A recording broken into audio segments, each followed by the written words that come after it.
Hi, everyone. My name is Alex, and I'm a co-founder of Preschool. Joining me today is Richard Platt. He's a longtime veteran in systematic and systemic problem solving and innovation. Richard is an innovation consultant today who spent many years training trees, problem solving, and systematic innovation at Intel. He has a track record of many successful projects and few different companies of various different sizes. Rich, welcome. Thanks for having me, Couple of words Alex. about you. Appreciate you bringing me on to have a conversation about all this stuff. Yeah, you're more than welcome and happy to have you here. So today we want to talk about the difference between brainstorming, the traditional brainstorming for problem solving, and structured solution generation. But first, I want to start with something a little bit more high level. Why you inspired? What inspired you to be in the to get involved in systematic innovation world to begin with? Great question. Well, here was the thing, and this basically it's every engineer and their manager wants to be successful. I mean, we all get paid to solve problems, but when we encounter problems, we often default to brainstorming as a way of generating solutions. But there are better methods for problem solving, and this really came about as a result of my experiences actually training my first pilot training that I did doing systematic innovation training for one of the fabs. And in particular, the feedback I got, I was on the third day of training with the most senior manager for the fab, name was Maxine. She asked this question. She goes, okay, Richard, how come my engineers are coming up with solutions to problems they weren't coming up with before? My answer then, and it is now, and what has continued to sort of, keep me motivated about doing and training on things and this particular subject of systematic innovation is method. And whereas with brainstorming, you don't get method. Right. Hopefully that answers the question. Oh, yeah, absolutely. So speaking of methods and speaking now back to our topic of brainstorming versus systematic innovation, why do you think this is so important to talk about? Okay, so the research on brainstorming, there was an article that was written back in 2015 on Harvard Business Review.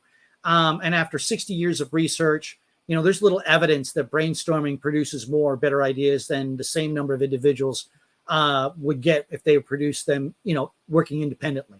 They worked with, they did an evaluation of some 800 different teams. And that individuals were more likely to generate a higher number of original ideas when they didn't interact with others, which I found to be, really kind of an interesting piece of data.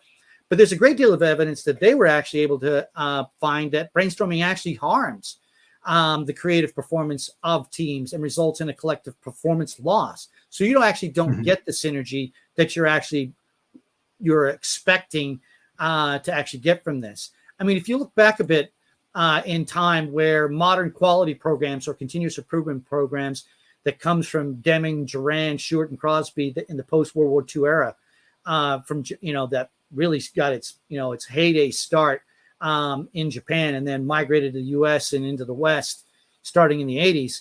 Deming's admonition was in order to get success, you need to focus on improving the system, not on individual performance. And so that's where it comes down to the method. And then when we look at all of these continuous improvement programs, thanks for putting up that slide. That's where all of this comes from, is that with all of these quality, programs, you use these analysis tools to find out where the problems are at and where they exist within the systems and where they're applied on. After you've reduced and applied these methods where you've taken out the waste and removed the variance and resolving the bottleneck issue or addressing the throughput issue, all of these methods, whether that be TQM, Lean, Six Sigma, combinations of Lean, Six Sigma, theory constraints, Toyota production system, they all default to brainstorming to generate solutions. And so it's from that point of view that I'm like going, yeah, you still need a method for that particular part. Right. So if there are better methods than brainstorming, why people and companies overall, they still defaulting to brainstorming? So, here's the thing, with brainstorming just in general. First off, it's easy to learn. However, the effect that you get is basically it's trial and error engineering when you're working on your engineering systems. And so it ends up actually being more time consuming. You do get some improved quality of results, but again, it's random solution generation. And so you have to really sort of look at it a bit more deeply in that, brainstorming originally comes from the marketing field, right? So Osborne created it in the 1950s, but it's not science-based, physics-based, or engineering-based in any way so there's no knowledge of science, physics, chemistry, mathematics required. It's not step-by-step, so it's not scientific. It's random, right? So you really end up getting a low level of confidence as a result, right? The assumption is that there's quantity produces quality, but that's not true, right? So it's much less effective individually. You can run into the tyranny of the facilitator or even the tyranny of management coming in and pushing their ideas, which is nothing more than groupthink that everybody gets stuck into and sort of like, oh, hold on, we haven't even really generated any good ideas, but yet management wants us to go in this particular direction. It's like, hold on a second, we need to actually break this down. So you're really relying upon the composition of team members, their experience, and that's dependent on the knowledge that's in the room.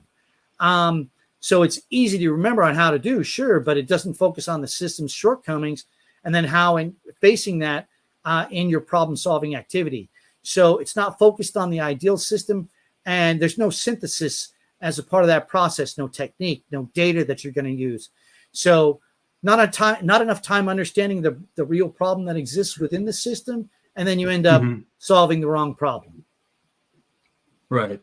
So that leads to the next question. What is the structured approach? So the structured approach, and I think I sent you a slide. There you go. Is we're going to use a system-oriented solution, generating our solutions from. We're going to use inventive principles. We're going to use scientific effects. They're all focused on that search for the highest potential of the system that we're dealing with, taking into consideration all of those interdependencies, those complexities, and the complicatedness that we're dealing with. The real upside to this is that when we look at it in comparison to the likes of brainstorming, you actually get shorter time frames from a third to a half of that trial and error approach that you get with brainstorming. Plus, you get higher quality results because you're looking at that system's evolutionary direction that you want to evolve into. It's based off the laws of physics and not just individual opinion or guessing. We're going to leverage that. And so what ended up happening was there was some folks out of Russia, Genrich Altshuler in particular, and all of his followers. They came up with an approach called TREES, which is an Russian acronym for the theory of inventive problem solving when it's translated into English. But what the tools help the problem solver, the engineer, help to see and understand about their engineering system is how do I evolve that engineering system up that performance S-curve that all the engineers are looking to sort of strive towards. What they recognized when they were doing all of this was there were patterns of problems and solutions that are repeated across industries and scientists, that scientific effects actually cross-pollinated from one industry to the next, and that contradictions, in particular, conflict, compromise, sacrifice, trade-off, those all accumulate within systems and are common across all engineering systems. So if you want to actually resolve the performance of the engineering system, you actually need to be able to break through those contradictions. And that's what one of these tools here that we have up here as an illustrative example is what we call the TREES contradiction matrix, or Altshuler's contradiction matrix, where they've got the engineering parameters generically, outlined here, where they've got, performance parameters of how the system is going to perform. In the example that we have here, it's a strength versus weight contradiction. And the inventive principles that are suggested are segmentation, copying, cheap, short living, as well as composite materials. And these are the inventive principles that are most likely to solve this same kind of contradiction that you're running into. And there are other tools in this toolbox when you do this analysis of systems and the physics behind which you are able to generate these inventive solutions. It's not just these inventive principles. There's scientific effects database.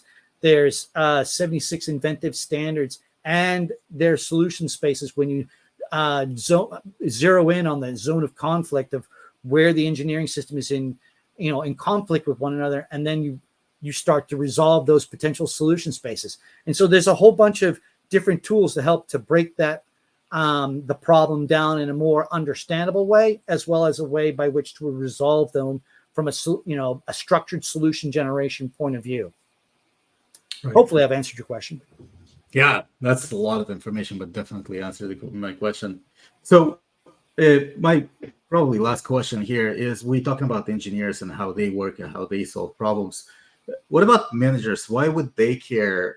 Why trees is better than all of these other methods that you previously mentioned? Excellent question, right? So I think I sent a slide to you.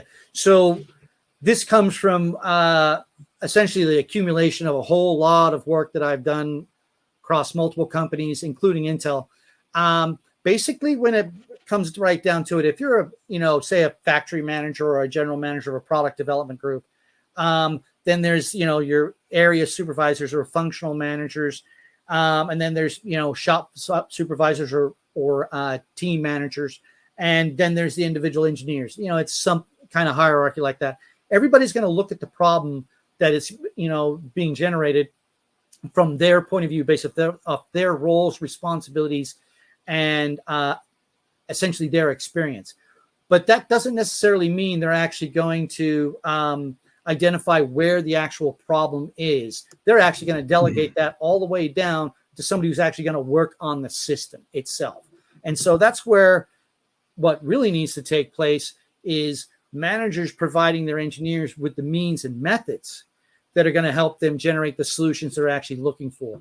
I mean, what we put up here, on the slide for everybody to sort of look at is, I'm not against any of these other approaches, theory of constraints, Lean, or Six Sigma, or even second generation Lean, Six Sigma, or even brainstorming. It's sort of like, but we do need a method from when we looked at all of these different problems where we're actually focusing on what is the system supposed to be producing and what's that ideal final result we want for that system. And then how do we go about finding where that issue is and then zeroing in to get it. And so for that, in order to be able to get the solutions we're looking for, it's really vitally important to have a methodology like trees, systematic innovation methods, et cetera, to be able to help, managers and their engineers come up with the solutions they actually need to get at that improved performance they're looking for out of their systems. Right. Yeah.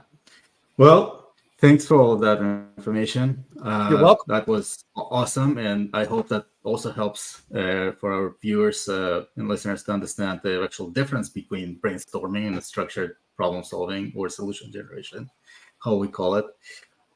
Just to mention, our team at PRE is working closely with Richard to provide training and relevant tools for systematic problem solving and innovation.